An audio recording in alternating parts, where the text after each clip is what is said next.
don't think too many people would admit to cross-threading the bleed screw here at the top of these forks, but I did it.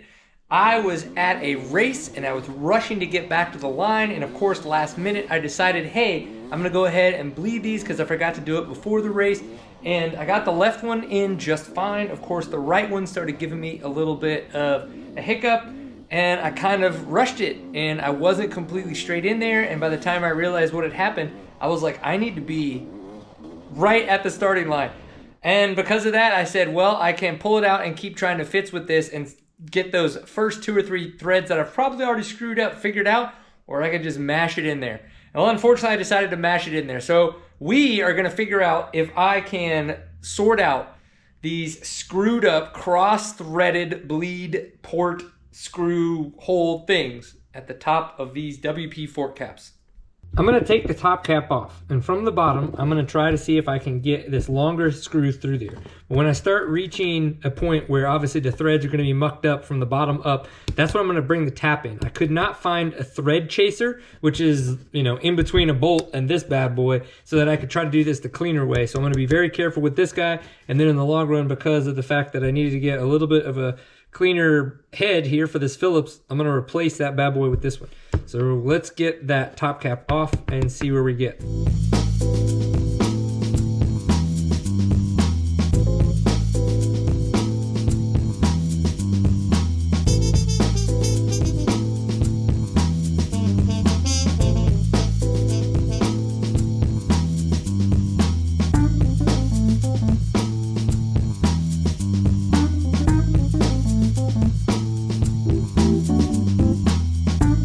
I cannot get this preload adjuster off to be able to come from the bottom up. So I'm just gonna come straight down with the tap. Again, that I screwed this thing up, and if I screw this thing up, I gotta go spend $100 and buy a new one of these. But if I can do this with these tools and get it going for a little bit and not have to do that, we're gonna see how that goes.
You guys saw me at the workbench.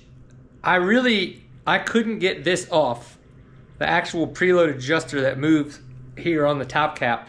And so I just lightly took the tap and went from the top really slow. And honestly, I got it. It really went in pretty easy, did some WD-40 for there, didn't have any cutting lube. Then took the seal, the little O-ring off of the other screw that I mucked up, put this guy in there. I think we're good to go. We'll put it on the bike, we'll go ride really quick, test it out, make sure it doesn't seem like anything's leaking. Obviously try to get it off, try to get it back in there, and if I need to order a new one of these guys, we'll do that. But yeah, so let's get this bad boy back together.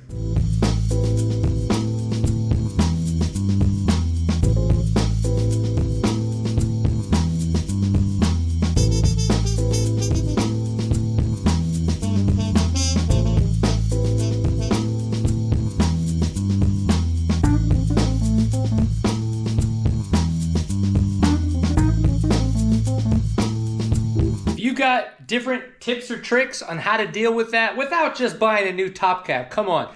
I would love to hear them. Let's make sure we help everybody else out in the comments.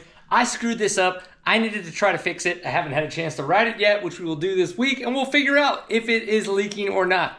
I don't know how we're going to test that, but I guess we'll figure it out. Guys, thanks for watching. Enjoy getting seat time. If we don't get a chance to see you on the trail, obviously we will see you here on the internet. We'll see you for the next one. More race footage coming up.